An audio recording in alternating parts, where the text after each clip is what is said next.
Introducing Scott Ritter's YouTube channel, a platform dedicated to discussing the Russian-Ukrainian conflict.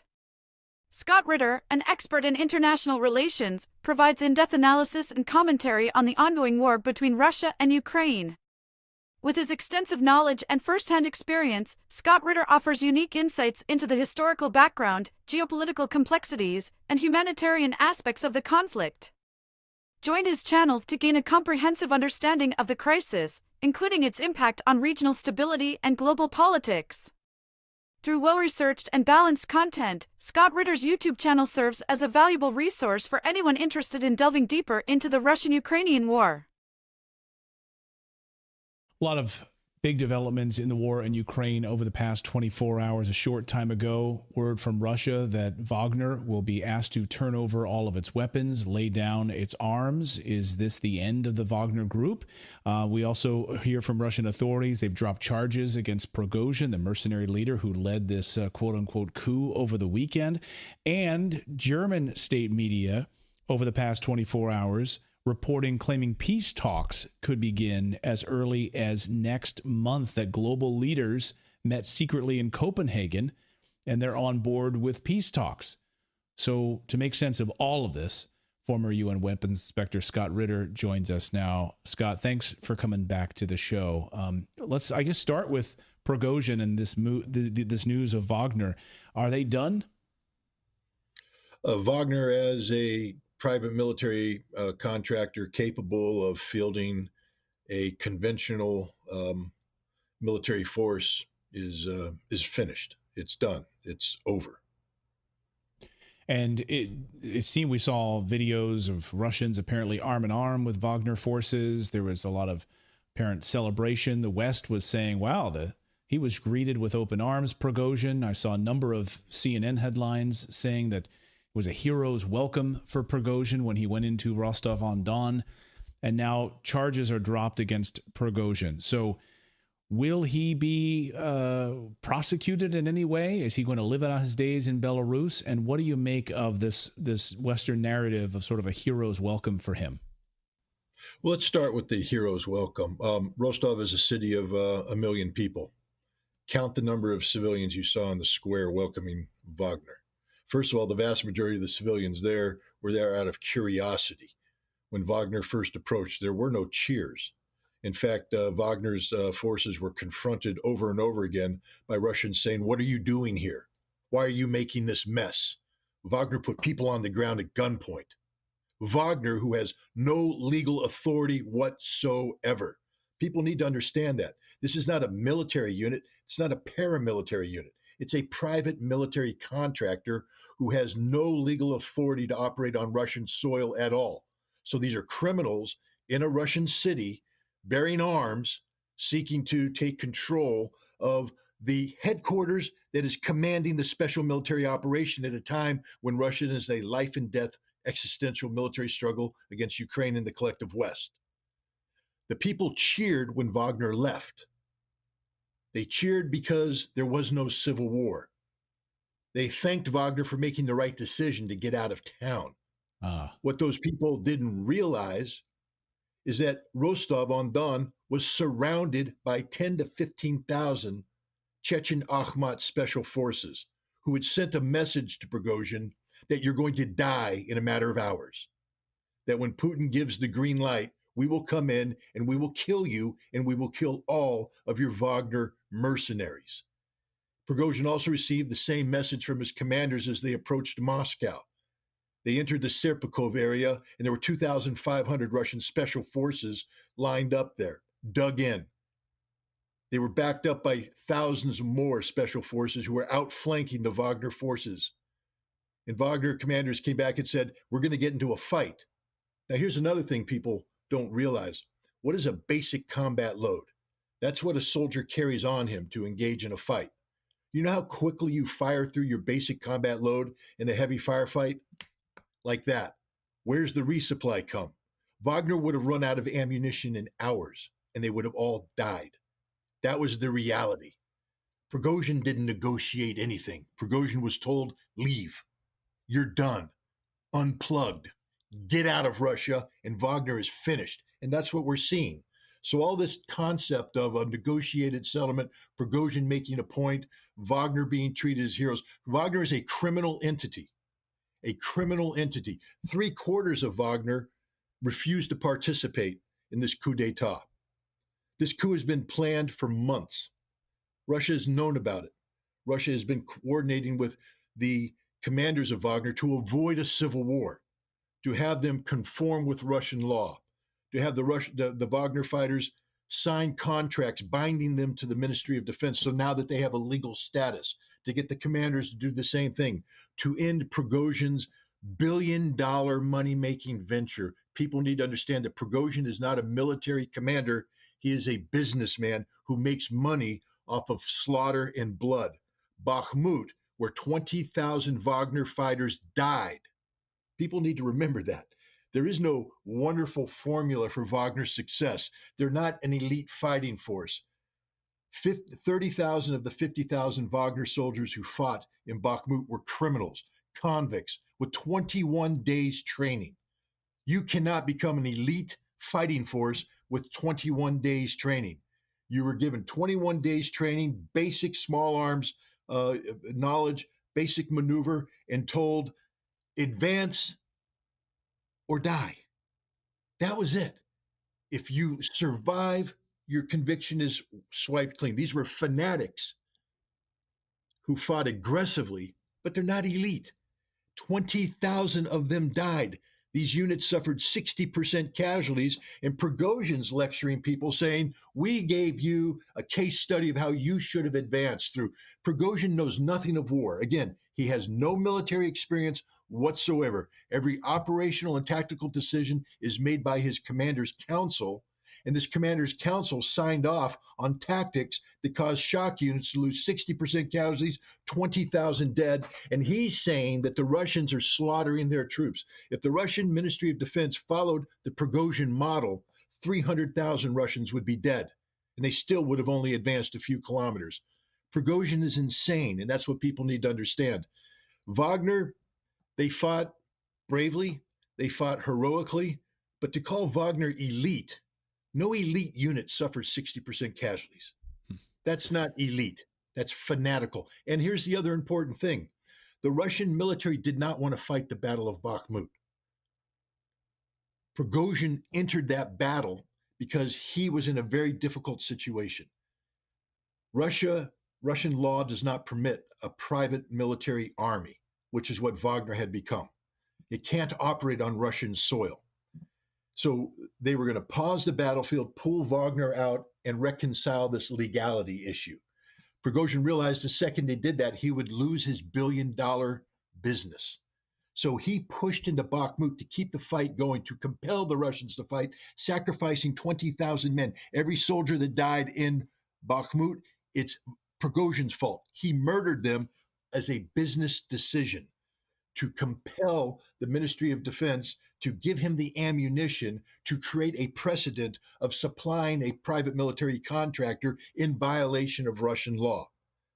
And he continued to push that battle even when the Russian high command said, we don't want this. He forced the Russian high command to divert forces from other areas of the front to protect the flanks of Wagner as they advanced.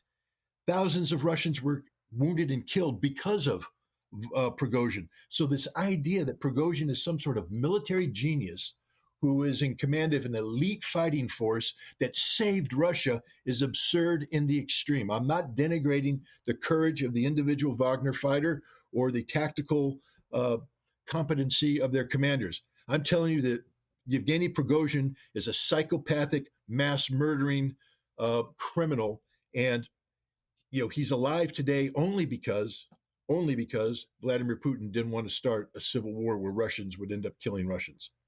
Fascinating. We had just a short time ago the question of whether or not Prigozhin was working alone in this coup, this march towards Moscow. Rostislav Ayshenko, political scientist, Russian political scientist, says it's not likely that he was working alone. The amount of organization in order to move on this would have required some kind of support from within Russia, perhaps, from the Capitol, from the Kremlin in some capacity. Do you buy that analysis? Do you think he was working with other people, or he was working alone in this decision? No, I mean that's an absurdity, frankly speaking. Wagner had become a massive enterprise. Again, by the time they withdrew, 25,000 troops. That's a significant force with tanks, artillery, aircraft. Um, they didn't need the Kremlin's help or the military's help to plot a coup. The help that Prigozhin got was from his military command council. But here's the rub. See, Prigozhin's thinking about a coup had been known to everybody. Everybody. The CIA knew about it. We know this now because they admitted briefing the Gang of Eight in Congress about Prigozhin's coup, and they briefed them weeks ago, months ago. MI6 briefed the prime minister about the same thing. MI6 coordinated with the Ukrainian government, telling them to stop your offensive operations until Prigozhin's coup goes forward, because there's a chance there's going to be a civil war in Russia where they will remove forces from the battlefield, and then you can do your attack. Everybody was aware of this, including the Kremlin. But what the Kremlin was doing is they wanted to avoid a civil war. They wanted to avoid a situation where they had to go in and forcibly disarm 25,000 Wagner soldiers. So they reached out to the commanders. Prigozhin could not have done this without the commanders' help within Wagner. That's the reality. And as we found out, 4 out of the 5 members of the command council refused to help Prigozhin. Only one helped him, took his troops. But the rest of Wagner stayed in the barracks, refused to participate. And even the troops that went in, the majority of them were misled. They were told that they were going to secure the border against Ukrainian attacks. Once they arrived, they realized that they had been misled, and half of Wagner wasn't going to participate in any fighting no matter what. Half of the Wagner troops that were there, because they were misled. People confronted Prigozhin while he was in Rostov, Wagner people saying, "What the hell are you doing?" Only the fanatics went forward to Moscow. And what the Russians did there, the Russian government did, is they allowed them through because they didn't want to start a civil war, but they created the final barrier at Serpukhov. They got Akhmat to surround Rostov, and then the phone call was made to Prigozhin, "We're about to kill everybody. Is this what you want?" Prigozhin was hoping, and I believe he was told by Russian oligarchs and Russian exiles who are controlled by British intelligence. We know there was connectivity between Prigozhin and Khodorkovsky, who's a British MI6-controlled oligarch in London. See, Prigozhin had red flags all over the place. He had failed businesses. The only viable business he had left was Wagner. He makes billions of dollars off of this mercenary bloodlust, sacrificing his soldiers. He makes money off of that. And he didn't want to lose this. And so he was told that if you move, there are people in Moscow who will support you. He would led himself to believe that the military bought into his anti-Shoigu, anti-Gerasimov propaganda, that once he made the move, that the military would rally around him.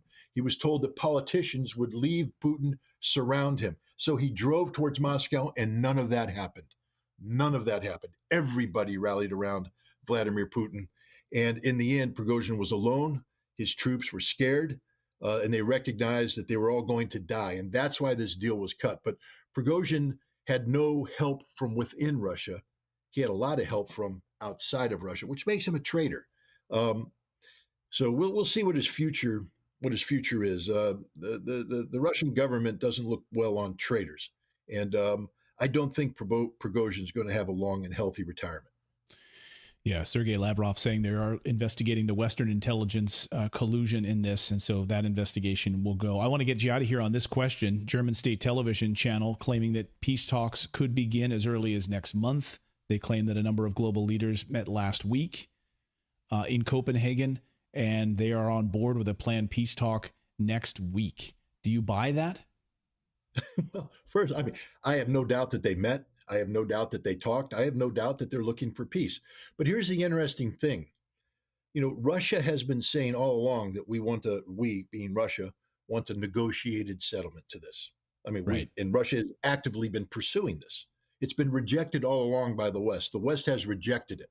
Why? Because the West was operating under the assumption that Ukraine was going to win this war, that Ukraine was going to put pressure, that we need to give Ukraine a chance to get a dominating posture militarily so that Russia will make numerous concessions. That isn't going to happen. So now suddenly they're saying we believe in negotiations.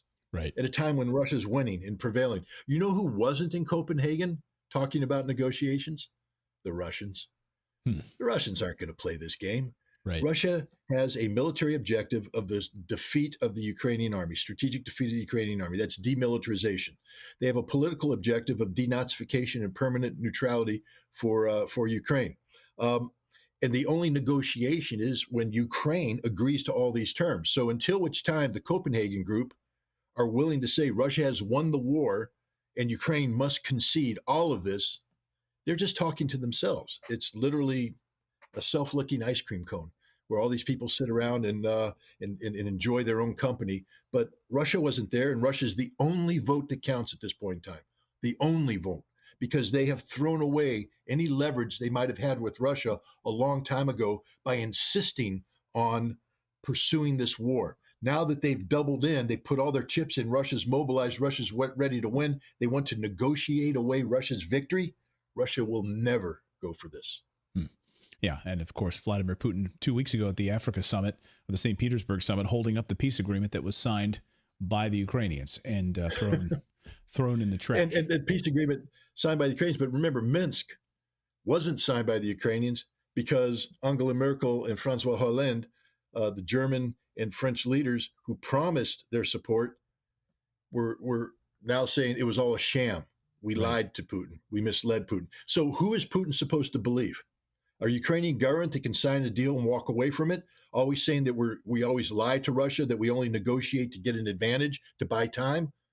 A European community that wants the strategic defeat of Russia has shown a proclivity in the past to lie about diplomatic arrangements, negotiated settlements, to buy time, to gain strength. And now they're going to come to Putin and say, we want a negotiated settlement. To do what?